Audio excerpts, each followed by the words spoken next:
Hi, everyone, and thank you for joining us for this session, Security Concerns in Copilot for Microsoft 365. This session we are presenting in conjunction with our friends over at Microsoft. And it's a great session we have planned for you today, but first I have just a couple housekeeping items to cover. So first, we'll aim to run about 50 minutes total today with some time for questions. This webinar is being recorded, and you will get a copy of the recording and the slides post-event. And lastly, attendees are in listen-only mode, but I do encourage you to put your questions into the Q&A function as we go, and we will try and get to some of them at the end. So with that, I'd like to introduce you to our expert panel for today. First, we have Carla Gonsalves, who is a Senior Partner Solutions Architect at Microsoft. Then we have Tara Bartels, Manager of Advisory Services at Dataprise. And lastly, my name is Stephanie Hamrick. I am a Marketing Manager at Dataprise, and I will be your moderator for today. So let me tell you a bit more about Dataprise for those who don't know us, and then I'll cover our agenda. So Dataprise is a national managed services provider and a Microsoft Cloud Solutions partner. We have been providing services end-to-end for our clients across the United States since 1995. We believe technology should enable our customers to be the best at what they do, so we deliver managed help desk, cybersecurity, network, infrastructure, collaboration, all the things, all those solutions to help you get there. So now let me share a little bit about what we have in store for you today. First, we're going to cover some common security questions that you might have about Microsoft 365 Copilot, including how your data is stored, processed, and secured. Then we'll talk about technical readiness and how that plays a critical role in both securing and taking control of your Copilot for Microsoft 365 experience. And then we'll wrap up with some takeaways. So with that, we'll move into our first section, which is going to be addressing the security, governance, and data access landscape. And here, we're going to start with Microsoft's security and copyright commitment to customers. Carla, do you want to talk about Microsoft's commitment to security and the AI principles that are guiding them here? Yes, absolutely. Thank you, Stephanie. Thank you for the introduction. Hi, Tara. Hello, everyone. Good afternoon. I am calling you from Brazil this afternoon. So it's a pleasure to be here. And the Security Future Initiative, that is very important for us in Microsoft, that was released by our CEO, Satya Nadella, this fiscal year, as the number one job for every Microsoft employee across the globe. So for Microsoft, security is our number one priority, is the number one job for every one of us. The second point is that this results in a more resilient and transparent Microsoft for our partners, for our customers, for everyone. And have in mind that we always provide security and advanced security tools in all the platforms we release to the market. So what is the Security Future Initiative, or SFI? You probably is going to hear very much about it. It has three pillars. The first one is secure by design. It means that every solution or product or service that Microsoft creates now has all the safety created by design on our services and offering. Secure by default. Many of our secure configuration that at some point before was optional for our tenants, for our environment, now they are enabled by default on those services.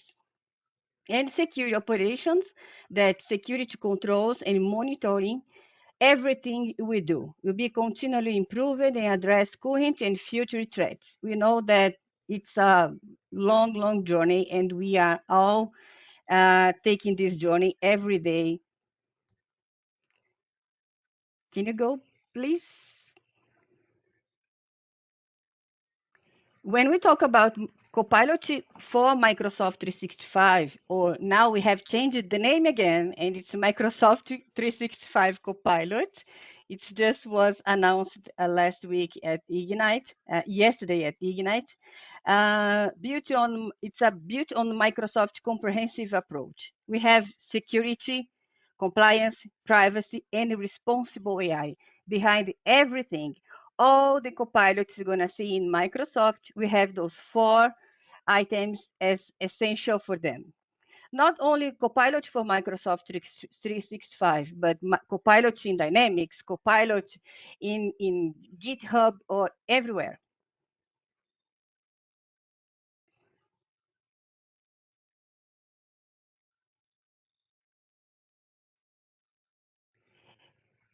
I I I was I was thinking that it's very important to mention for our customers about Microsoft's AI principles, responsible AI principles. So our responsible AI practices, this is a huge group at Microsoft dedicated for evaluate and build our guardrails and concerns everything about AI and responsible AI specifically has those 6 pillars. The first point is fairness. The second is reliability and safety for our customer data, for everyone's data, and privacy and security to guarantee that all of us as users, we have our privacy absolutely observed in inclusiveness, transparency, and accountability. And when we talk about accountability, we are going to talk about customer copyright commitment. But for now, many of our customers ask, who manages my data? Who, um, who, uh, who is the owner of my data? Of course, your data is your data. Microsoft have never used any customer data to train our models and anything of our Azure OpenAI or our copilots. Our customer data is protected by the most comprehensive enterprise compliance and security controls. And Microsoft last year has released a customer copyright commitment update. It's something that exists a long, long time at Microsoft, but it's been updated currently and always being updated. And now the version is very focused on how responsible AI and how the copyright of somebody else is respected by Microsoft and how we are sensible to our partners, to our customers in case of any problem with someone else. So we stand behind our Copilot customers. We are sensitive to the concerns of ours. Copyright guardrails are built into the product, so we always use those guardrails. Even for other copilots you can create for your other applications, but we are always sensitive to that. On the link before, I put here below, I put the link for the document, for the customer copyright commitment. Okay, so if you're gonna share with your customers this content later, you can share the link for the document if necessary. Yes, we definitely will. So when you all get the copy to the slides, we'll make sure that link is clickable. Thanks, Carla. Those commitments built into everything Microsoft is doing. Let's talk about how they translate into practice behind the scenes. So we're going to start here with just a really quick video. It's only 1 minute. It's going to cover the basics about where your data is stored when you use Copilot and how it's protected. Microsoft 365 Copilot is transforming work with the power of generative AI. It's built on Microsoft's comprehensive approach to enterprise-grade security, compliance, privacy, identity, and responsible AI. Copilot automatically inherits your organization's Microsoft 365 security, compliance, and privacy policies, so you know your data is protected and always in your control. It all starts with your Microsoft 365 tenant. Data stored in your tenant is encrypted and only available to the users within that tenant. Your existing Microsoft 365 permissions and policies ensure that data won't leak between users and groups. And Copilot users only have access to data they've been granted permission to see in Microsoft 365, using the same technology customers have relied on for years. Your tenant sits inside the Microsoft 365 service boundary, where Microsoft's commitments to security, compliance, data location, and privacy are upheld. The Copilot large language models, or LLMs, that process your data sit within that same boundary, much like other Microsoft 365 services. Microsoft does not have eyes-on access, which means no one can view your data. Your data is not used to train the LLMs. And our EU customers can be confident that their data is processed within the EU data boundary. Microsoft 365 Copilot, enterprise-grade security and privacy for the era of generative AI.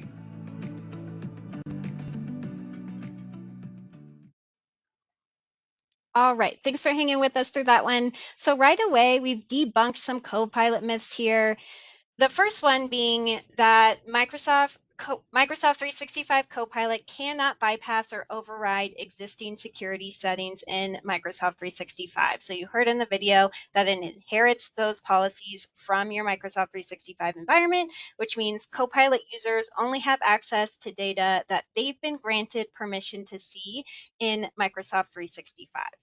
And the second myth we've debunked here already, and as we heard Carla say as well, your company data is not used to train the OpenAI LLM, and it's not visible outside your environment. It's not visible to Microsoft. But there are still some other questions that we can address here. So first, can malicious prompts trick Microsoft 365 Copilot into exposing sensitive data? Tara, do you want to give us this answer? Sure. So I know that a lot of people have probably seen this kind of thing going on in social media with, trying to trick bots on X or, name the platform. Um, with Microsoft 365 Copilot, that won't work. But it is going to be based on the permissions that you have set up for your tenant already. So it's really important that you have the right permissions set up within your tenant. But no, Copilot cannot be tricked by commanding it into different permission settings. That's not how it's going to work. But by all means, please try it, and you can find out yourself. And if you want to move on to the next one too. So Microsoft 365, a lot of people that are in compliant industries such as, highly regulated healthcare, financial, education, any number of defense, they want to know, well, can we use this if we are, obliged to certain compliance standards? The answer is yes, you can. Same little caveat as before, you need to make sure that your tenant is set up correctly and that you have important things like data loss prevention, DLP, is set up. Now, there's a little asterisk here. Make sure you have the right licensing because there are certain things related to DLP or turning on audit logs, any number of things that are actually license dependent. So make sure that you have the right licensing, make sure that you're comfortable with the way all your controls are set up on the back end before you flip the switch on Copilot. But so long as you're exercising good governance within your tenant, you should be fine with Copilot. But this is a really good time for you to make sure that you've got all that baseline set up, that you have all the licensing that's correct that you need. And if you have any questions or in doubt, talk to either your cloud service provider or to your Microsoft rep or whoever handles your Microsoft licensing to make sure that you have the right licensing to be able to execute this correctly. That's my guidance there, Stephanie. Yeah, I think that's a really good point, getting your foundation in order. And that is going to be a theme for today, wherein essentially the questions that you may all be asking about Microsoft 365 Copilot are really questions that you're asking about your own Microsoft 365 environment and how that is set up, since Copilot will inherit those settings. So that means it's essential when you're thinking about the security of Copilot to think about the technical readiness aspect.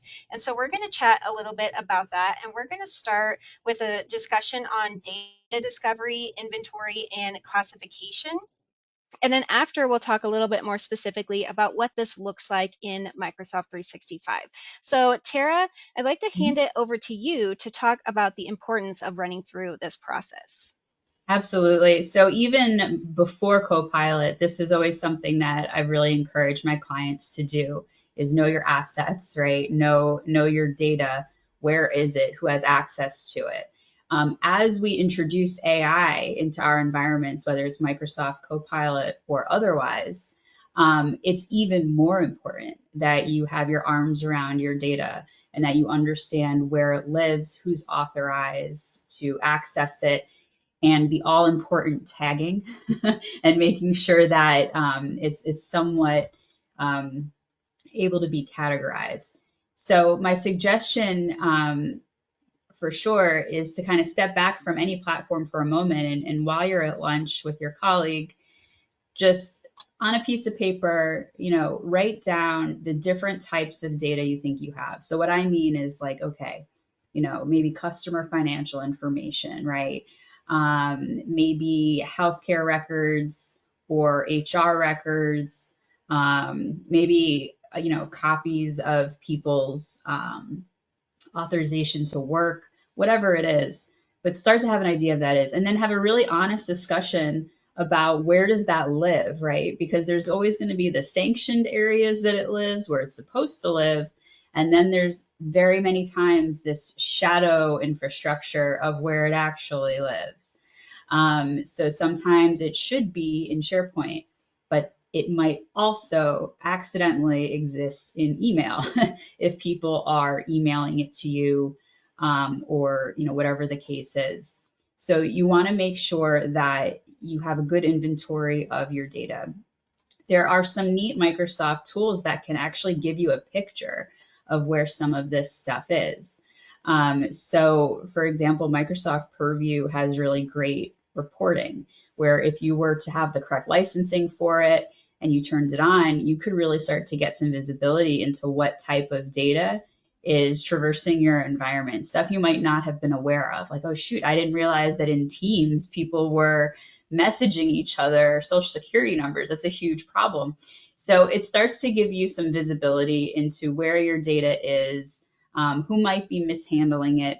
Usually it's not, with a ton of intention, it's just a little bit of education. But in any case, these are the different components of data inventory that you see in front of you now. So you want to know the document types and locations, your different categories of sensitive information, who collaborates with that data. That's important because you also need to know who doesn't need to see it, right?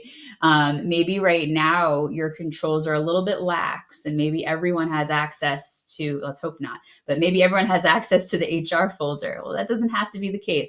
So start to really come up with what you know it should be versus what it is. And then also have an idea of where all your legacy content is. Companies aren't the best at deleting data when they don't need it anymore. But I really encourage you to only hold on to the data you need. If you don't have an idea of the importance of certain sets of data, it only becomes a liability that you have it. So have an idea about these pillars of data inventory. At DataPrize, we can absolutely help you with this as well. It's something that we do really frequently.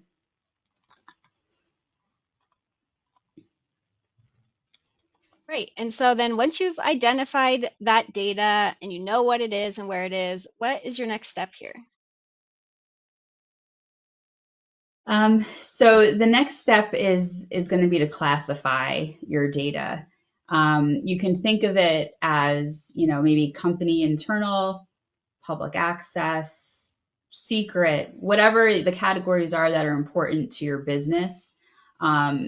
A lot of times this starts off as just a paper policy that's maybe existed at your company for years and years, right? Maybe HR has a copy of such a policy because we used to hear it more around document retention schedules. So if you have a document retention schedule where you're supposed to be keeping certain types of documents for different periods of time, you already have an idea of what the different data classification might shape up to be. So retention is just one small aspect. But from there, you can kind of derive, okay, like here's how we should classify it on top of the retention. Because again, it's a little bit different. They're closely related, but they are definitely different attributes. Microsoft has really cool capabilities now where it can intelligently label things that meet certain patterns. So it is possible with the right licensing to say, to your tenant backend in Microsoft, anything that fits the pattern of a social security number, go ahead and label it as a social security number. Or anything that looks like it could be banking data, go ahead and label it that it is in fact banking data. Sometimes it has to be fine tuned and tweaked, of course, but that is a really nice capability that that Microsoft has, is that you can turn on some level of automation to help you set up these boundaries.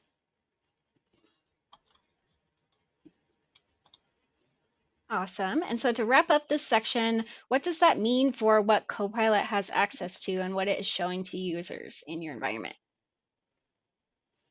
So once you have this groundwork set up, you've essentially made it a lot easier for Copilot to be able to dig through the data you have.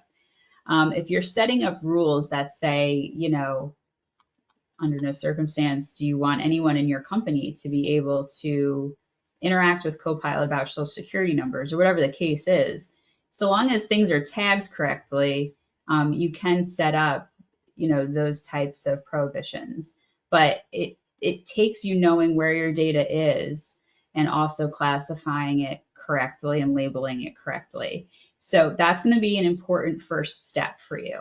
If you want to jump into a trial of Copilot, by all means, I would, make it maybe a small group. But as you build out the capabilities of Copilot, because you want to interact with your own corporate data, that is really where you need to kind of just pump the brakes for a second and make sure that you've done your homework on the back end before you put it in place. So let's transition here. I think that makes a good transition point to talk about what the putting that in place might look like more specifically over on the Microsoft 365 side. And so I'm going to hand it over to you, Carla, first to talk about this process and setting up your Microsoft 365 environment. And we're going to start with ensuring appropriate data security controls are in place. So kind of what Tara has been talking about here. Let's make it specific to Microsoft 365 and talk about some of those considerations. Okay. As Tara mentioned, one of the major concerns when we start a generative AI tool into our M365 tenant, or either that has access to any database you might have, we are not talking about just Microsoft, but for any generative AI tool that has this capability to find the data very deeply, the data security control is essential. So as Tara said, do your homework. Preparing your environment for that is essential. And Microsoft has identified that some of our customers are not ready for security before open or before enable Copilot users, Copilot for M365 users. So we have created this very simple diagram. So what is our suggested path to take when evaluating your environment? So first point is account with our partners or you can do it by yourself. Running the optimization assessment. It's a web page. You can go and answer about 26 to 30 questions, very quickly assessment. Then you can have a report of how your customer or how your tenant is ready for security, license, permissions, labels, anything. So once you get this assessment as a green light, you're going to receive a green, yellow, or red light on your assessment. If it's green, you can go ahead and you are ready to deploy your Copilot. But if not, if there are a lot of suggestions to change you must make on your tenant before enable Copilot, we suggest you enable the restricted SharePoint search. With the restricted SharePoint search, we are going to talk more in detail upfront ahead. We restrict all the search, enterprise and Copilot search on the environment. So it's kind of creating a white label of SharePoint sites that Copilot and the search, enterprise search, will have access. During the period, we have not made this um, selection on the files that you can have access and you cannot. So once you have enabled the restricted SharePoint search, you can then deploy Copilot for Microsoft 365. But it's not absolutely the best scenario because if you are restricting the access to the data, of course, the answers that Copilot is going to provide you is much, it's not as comprehensive as it could be if they have access to the right information. So what we suggest is you have at least the core security implementation, that is restricted data oversharing and data leaks with manual labeling and policies. It means classify your data, what is restricted, what can be shared, which kind of people can access which kind of information on your tenant. Means split your SharePoint across all your departments and across all the people that might have the specific access to those information. And to do that, this core implementation, here we have the required license of C365 V3 or Microsoft 365 Business Standard, Premium, or higher, means the Enterprise E3, for example, and using the SharePoint Advanced Management. The best-in-class configuration would be preventing the data oversharing, data leaks, and detect non-compliance users at scale with auto-labeling and policies. It means with Microsoft E5, for example, 365 E5, you can do all of this process in an automatic way. Instead of doing this manually, you can do it with Purview and the other tool, enable all of this in a much faster and automatic way on your tenant. Once you have done it, then you can go back and disable the restricted SharePoint search.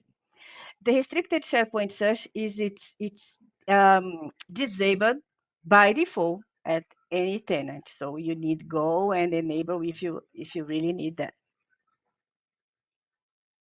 Awesome. So let's Next, talk. please. Let's Yes. talk here about some other setup you can do. We're going to use some Microsoft 365 Business Premium Mhm. licensing, I believe, as an example here. And we're starting right here with this topic in general. So I'll hand it back over to you to talk a little bit about what this looks like. Yeah.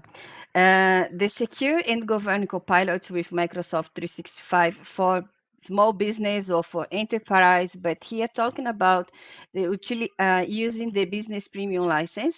We have then the security, the compliance, the privacy and responsible AI can be enabled for those users, for those tenants. So security access, it's important to manage organization-wide search with restricted SharePoint search. This is the first point, but it's not the best way to do that. So restrict or block risky access with conditional access. Conditional access, we are gonna see very soon. We have many ways for doing this, many levels of conditional access you can implement on your tenant. Control the use of Copilot on device with device and application management. So you can even have the user control about the usage of Copilot using Intune, for example. You can manage devices, you can have visibility about the usage on those devices, Copilot usage on those devices. Protect your sensitive data. You will know that the data at some cases is the most important IP in a company, and protect access to sensitive data in Copilot with sensitivity labeling. This is something that is I would say it's kind of a mindset changing for our users. We don't have too much uh, usual. It's not usual for us to have these concerns about put the right label on our in our charts, in our meetings, in our files. So it's something that we must now have the governance into our company to create this way of working. Keep business information confidential with data loss prevention policies, and understand user activity to detect risky access to Copilot with audit logging. This is a very important thing. We can track wherever, whatever our customers do, our users do with Copilot using the audit logging. With audit login, we have can have the visibility about what happens in our tenant about generative AI. Um, Govern Copilot users, retain and log Copilot interactions with retention and deletion policies. As you mentioned, it's something that we are not too much worried about our old files, where they are in a rest, who can have access to those old files or not. And we must have concerns about it now. Find Copilot interaction information with search and export capabilities, manage cases, and apply legal hold to investigate security and compliance incidents. So all of this is built into Copilot for M365. All of those concerns are Microsoft is very aware about it.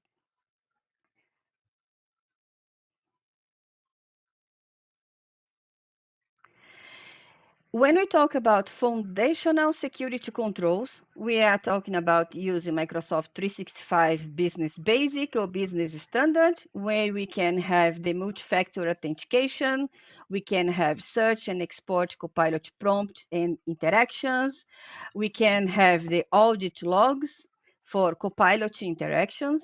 Copilot interactions is everything that happens between the user and its Copilot. Despite all of our conversation with our own Copilot is totally private for us, if in some cases it's necessary for some audit, for some issues, regulatory issues, uh, observing the GDPR, uh, of course, it's able to be and access those conversations, okay? But it's not access even to, to the administrator of your tenant. Retention and detention, the deletion policies, and restricted SharePoint search. This is the minimum we must implement, the foundational security controls we must implement. And if we can implement a comprehensive security controls using Business Premium, you can have the MFA with conditional access working together. You can have search, export, e-discovery, case management, and legal hold. You can have the audit logs as well, retention and deletion policies, manual sensitivity and retention labels, and data loss prevention policies. You can have all of this using the more advanced security controls. Awesome. So let's dive into some of those here. And let's start with Entra ID. And I believe we're going to talk a bit here about that conditional access piece that you've been mentioning. Yes, exactly. The conditional access, we can have many ways for doing this. So the first one is user and location-based conditional access. So you can create policies and into your tenant the way that you can identify the usual location or network that user pertains. And if you see that user, for example, logging into Brazil, and 30 seconds he's logging into Japan or in US, it's a risk that is always captured by the tool. This is the location-based conditional access. device-based conditional access is a way that you can ensure that only enrolled and approved devices can access corporate data. Okay, so you have the control which devices are already registered into your database and can have access to your network. Application-based conditional access. So if you don't have an app installed on your device that's completely secure and approved by your corporation, you cannot have access to that application. It's blocked as well. And risk-based conditional access. Risk-based means that protect your data from hackers with a risk-based conditional access policy. So it can be applied to all apps, all users, whether on premise or in the cloud. So we're going to talk a little bit more about risk-based.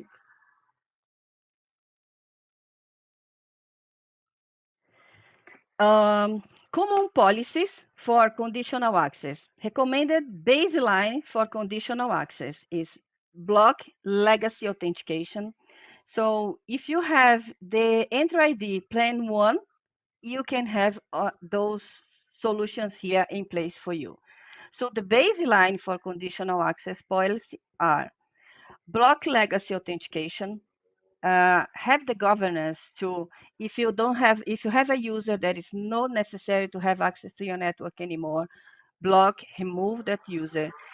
Always require multi-factor authentication for admins and for all users, always is the best.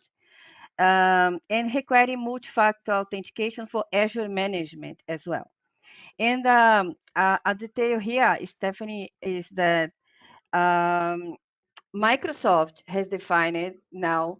It's a security by default part of the SFI that all the tenants, all the Microsoft 365 tenants, they have multi-factor authentication enabled. So some of our customers have been informed about it. They need enable the MFA at the tenant, but by the end of November, if I'm not wrong, they will be enforced that. So at the end of November, all the tenants will be enforced to have MFA. So Wow. the other, sorry? Oh, I just said, oh, great. Yeah, it's part of our SFI initiative. Common conditional access policy for diverse scenarios. So require compliant or hybrid Azure Active Directory or Entra ID, joining devices or multi-factor authentication for all users. Require compliant or hybrid Entra ID, joining devices for administrators and securing security info registration. This is a common scenario used as well for conditional access. Next slide, please. All right, And here. then Oh, go ahead. how we ensure compliance with comprehensive audits, how we can monitor what happens into our tenants, into our environment, because you must have heard about shadow AI or bring your own AI. Many of our users will start in bringing into corporate network, into the corporate PC, some AI, generative AI tool. And how we manage that, how we avoid that the leak of information from our corporate network or credential um, leaks. So it's important we have visibility and have the control about those tools that our users are bringing to our environment. So we have Microsoft 365 Copilot that has all these tools for our users. All of you already know the possibilities we have with Microsoft Copilot: document creation, schedule adjustment, support, summarize and organize content from Teams meetings. Many of us is using already Copilot to creating meeting minutes, for example, to go back and see what are the actions I have from the meeting that I have not the chance to participate. So we never start anything from the scratch. We start with Copilot. So it's amazing the possibilities we have with Copilot. But how we can use this, how we can use those tools without disrupting usability, without blocking so much the information access to disrupting the usability. How we can this balance between security and access, appropriate access. So Microsoft Purview, as part of our license for Enterprise E5, for example, address new considerations and the concern of use the generative AI, bringing exactly this visibility, this comprehensive visibility of your environment for AI. So the lack of control, let's see some points here that we can address with Microsoft Purview. So lack of control for protecting data shared with AI means the oversharing. We can have the automatic labeling and access profiles set up with Purview. And one important detail, sometimes now our customers are confused when we say oversharing. Oversharing, when we say oversharing, we are talking about not leak of information across the Microsoft 365 borders. Your information, your data, your files will never go beyond your 365 limits. The oversharing that happens is inside your environment, between your users. So that's the difference I would like to make very clear for our customers. The second point is increased regulatory pressure. We know that more and more the companies will have more compliance items to agree to be in conformance with that. So with Microsoft Purview, we can guarantee that all those requirements are attended into your environment. And lack of visibility to detect leakage risk. So exactly what we were saying.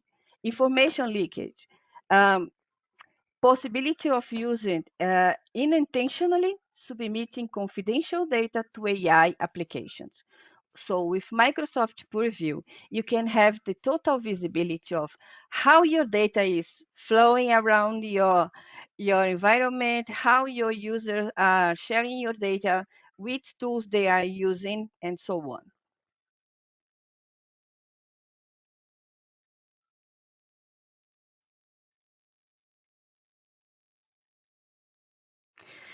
Microsoft Purview with Business Premium, you can have data security, so you can have the data secure across the entire life cycle, wherever it lives. So no matter if it's across the applications or in REST, you guarantee that your data is secure with data loss prevention and information protection tools, policies you can create through Microsoft Purview. Data governance, so you have the data map, data catalog, data state insights. Very important, you have those insights about the status of your data. Risk and compliance posture. It means manage critical risk and regulatory requirements, as we just said. So all of this across a shared platform capability where you can have data map, data classification, data labels, and data connectors and audit. All of this.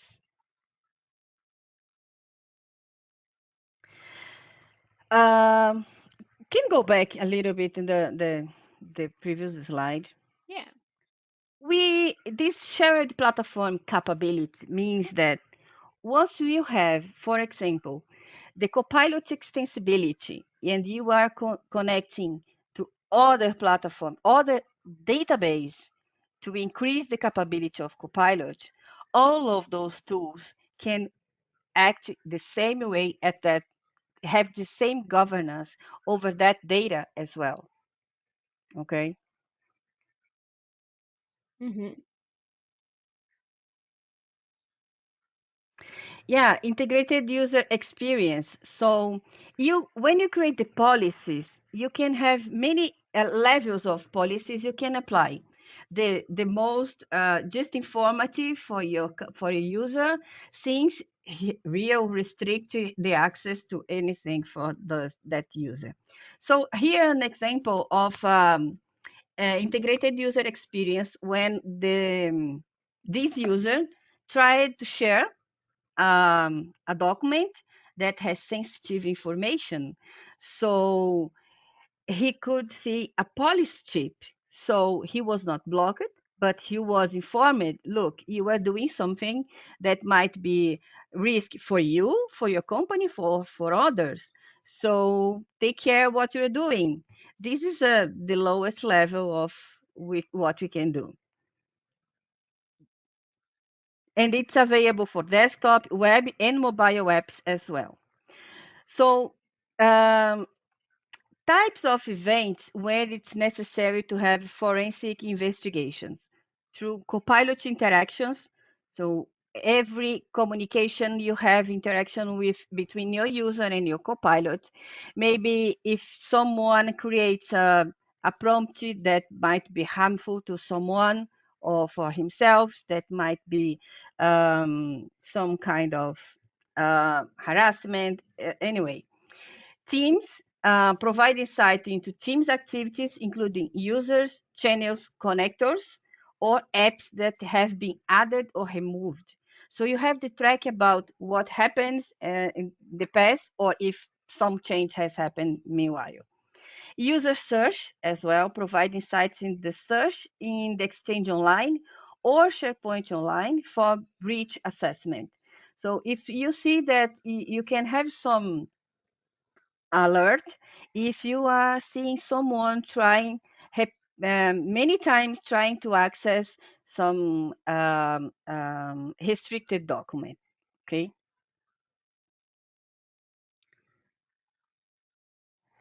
The restricted SharePoint search that we mentioned before is something that you can disable in organization-wide. Unfortunately, it can only be disabled organization-wide for enterprise search and for Copilot search experience. But which are the situations that you can have access to the files? You cannot lose the total access to your files. So if you have an allowed list of curated SharePoint sites, so we are going to define a white list, let's say this way, up to 100 SharePoint sites that you can allow the people search, the enterprise search, and the Copilot search. So you can share those 100 up to 100 SharePoint sites. The user can have total access to that content from their frequently visited SharePoint sites, content from their frequently visited, users' OneDrive files, chats, emails, and calendar. Of course, they can have access to that.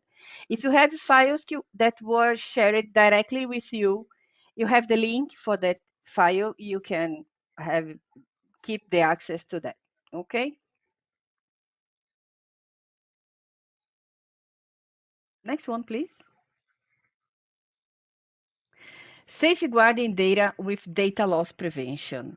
This is um, nightmare for many companies. How I can implement the policies for data loss prevention? How I guarantee that? So one of the policies we can create many policies and we can define the risk level of those policies. So a minor risk policy, for example, it's a policy chip, as you just saw in the previous slide. You can just inform your user or you are doing something not okay, or a moderate risk that depends on the definitions you made on your policy, you can block with override.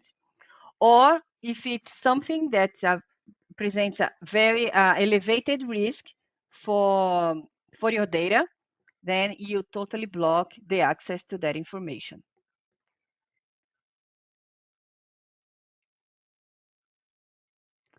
And the definition of that data loss prevention program, the same way as Tara mentioned during the lunchtime, of course, you can sit down. You must be very um, you must be evaluating your process inside your company to define how you're going to implement those policies.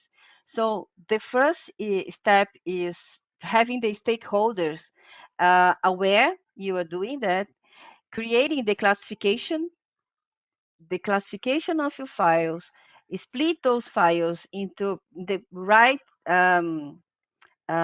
repository of each one, create the policies, make the discovery of your environment, how it's happening into your tenants, and then the output of this, the intelligence for educating business partners, reporting on trends, incident response, policies, violations, and business practice, best business practice. So this is the 4 steps you must follow to define the DLP program into your company. Next, please. And how to protect sensitive information with sensitive labels. It's kind of locker and key rules, right? So the first challenge we have is, okay, I want to enable generative AI. I want to enable AI into my environment, and I don't have any segmentation between public content or confidential information. I don't have. So anything that my user can access, Copilot will have the same access to. So if I can have access to credit card information, employee ID, or either public content, when I make some search, some prompt related to that to Copilot, Copilot will return this for me. Copilot will return. But how I can overcome this? The solution is protect sensitive files in this first moment doing the restricted SharePoint search. So if I say uh, public uh, public market content is one of the 100 SharePoint sites that Copilot can access, and anything that is related to credit card, employee IDs, HR information is blocked, is restricted. So Copilot will not have access to that. But it's not the best situation yet because my answers, my insights from Copilot will be very poor, right? So what is the best situation? Next slide, please.